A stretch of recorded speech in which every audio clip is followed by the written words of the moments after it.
बापू की आत्मकथा सत्य के प्रयोग के पिछले अध्याय में आपने सुना कि गांधी जी ने हिंदुस्तान वापस जाने का फैसला किया।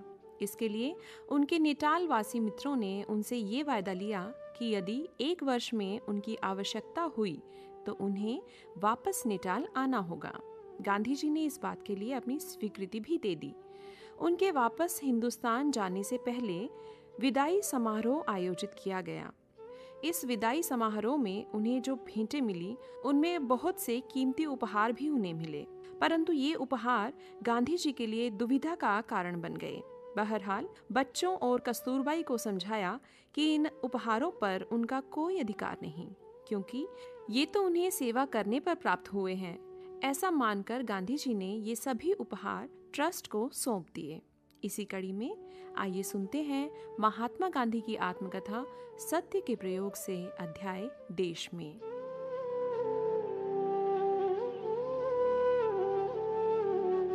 इस प्रकार मैं देश जाने के लिए विदा हुआ। रास्ते में मॉरिशस टापू पड़ता था। वहां जहाज लंबे समय तक ठहरा था, इसलिए मैं मॉरिशस में उतरा और वहां की स्थिति की ठीक ठीक जानकारी प्राप्त कर ली। एक रात मैंने वहां के गवर्नर सर चार्ल्स ब्रूस के यहां बिताई थी। हिंदुस्तान पहुंचने पर थोड़ा समय मैंने घूमने फिरने में बिताया। यह सन 1901 का जमाना था। उस साल की कांग्रेस कलकत्ते में होने वाली थी। दीनशाह एदलजी बादशाह उसके अध्यक्ष थे। मुझे तो कांग्रेस में जाना ही था। कांग्रेस का यह मेरा पहला अनुभव था। बंबई में जिस गाड़ी में सर फिरोज शाह मेहता रवाना हुए, उसी में मैं भी गया था। मुझे उनसे दक्षिण अफ्रीका के बारे में बातें करनी थी। उनके डिब्बे में एक स्टेशन तक जाने की मुझे अनुमति मिली थी। उन्होंने तो खास सैलून का प्रबंध किया था। उनके शाही खर्च और ठाट बाट से तो मैं परिचित था। जिस स्टेशन पर उनके डिब्बे में जाने की अनुमति मिली थी, उस स्टेशन पर मैं उसमें पहुंचा। उस समय उनके डिब्बे में तब के दीनशाह जी और तब के चिम्मनलाल से तलवार जी बैठे थे। इन दोनों को सर की उपाधि बाद में मिली थी। उनके साथ राजनीतिक चर्चा चल रही थी वहां। मुझे देखकर सर फिरोज शाह बोले, गांधी, तुम्हारा काम पार न पड़ेगा।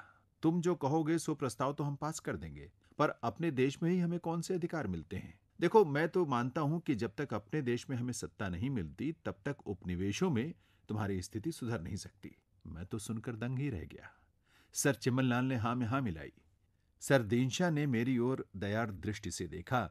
मैंने समझाने का कुछ प्रयत्न किया, परंतु बंबई के बेताज बादशाह को मेरे समान आदमी क्या समझा सकता था। मैंने इतने से ही संतोष माना कि मुझे कांग्रेस में प्रस्ताव पेश करने दिया जाएगा। सर दीनशाह बादशाह मेरा उत्साह बढ़ाने के लिए बोले, गांधी, प्रस्ताव लिखकर मुझे बताना भला। मैंने उनका उपकार माना।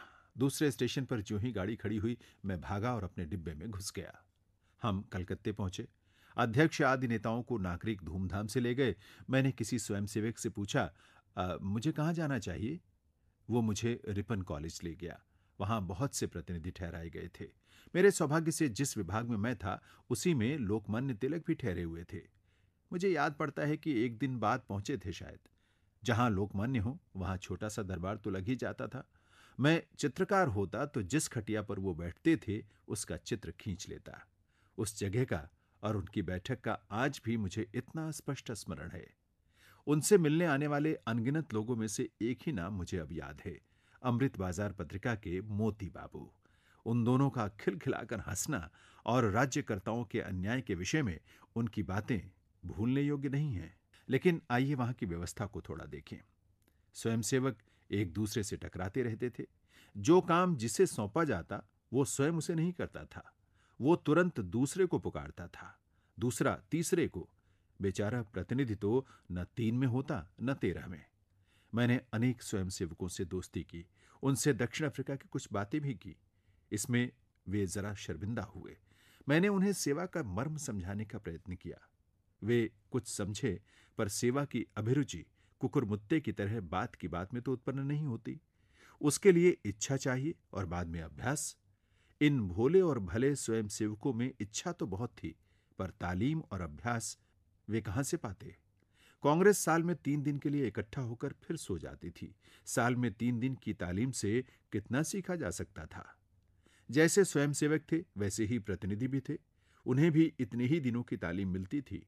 वे अपने हाथ से अपना कोई भी काम न करते थे। सब बातों में उनके हुक्म छूटते रहते थे। स्वयंसेवक ये लाओ, स्वयंसेवक वो लाओ, यही सब चला करता था।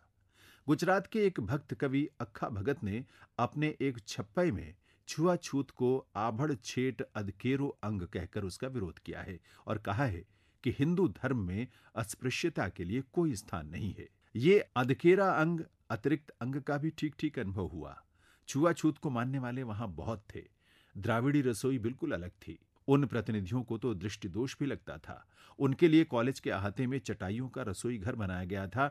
उसमें धुआं इतना रहता था कि आदमी का दम घुट जाए। खाना पीना सब उसी के अंदर। रसोई घर क्या थी? एक तिजोरी थी। वो कहीं से भी खुला ना था। मुझे ये वर्ण धर्म उल्टा लगा। कांग्रेस में आने वाले प्रतिनिधि जब इतनी छुआछूत रखते हैं तो उन्हें भेजने वाले लोग कितनी रखते होंगे। इस प्रकार का त्रैराशिक लगाने से जो उत्तर मिला उस पर मैंने एक लंबी सांस ली। गंदगी की हद नहीं थी। चारों तरफ पानी ही पानी फैल रहा था। पाखाने कम थे। उनकी दुर्गंध की याद आज भी मुझे हैरान करती है। मैंने एक स्वयंसेवक को यह सब दिखाया। उसने साफ इनकार करते हुए कहा, यह तो सफाई वाले का काम है। मैंने उससे झाड़ू मांगा। वो मेरा मुंह ताकता रहा। मैंने झाड़ू खोज निकाला, पाखाना साफ किया, पर यह तो मेरी अपनी सुविधा के लिए हुआ। भीड़ इतनी ज्यादा थी और पाखाने इतने कम थे कि हर बार के उपयोग के बाद उनकी सफाई होनी जरूरी थी। ये मेरी शक्ति के बाहर की बात थी। इसलिए मैंने अपने लायक सुविधा करके संतोष माना। मैंने देखा कि दूसरों को यह गंदगी जरा भी नहीं अखरती थी। पर बात यहीं खत्म नहीं होती। रात के समय कोई ना कोई तो कमरे के सामने वाले बरामदे में ही निपट लेते थे। सवेरे स्वयंसेवकों को मैंने मैला दिखाया, कोई साफ करने को तैयार न था। उसे साफ करने का सम्मान भी मैंने ही प्राप्त किया। यद्यपि अब इन बातों में बहुत सुधार हो गया है, फिर भी अविचारी प्रतिनिधि कांग्रेस के शिविर को जहां तहां मल त्याग करके गंदा करते हैं और सब स्वयंसेवक उसे साफ करने के लिए तैयार नहीं होते। मैंने देखा कि अगर ऐसी गंदगी में कांग्रेस की बैठक अधिक दिनों तक जारी रहती तो अवश्य बीमारी फैल जाती।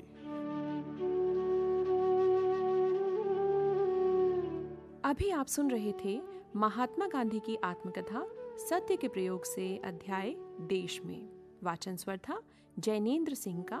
प्रस्तुतकर्ता निशा भारद्वाज।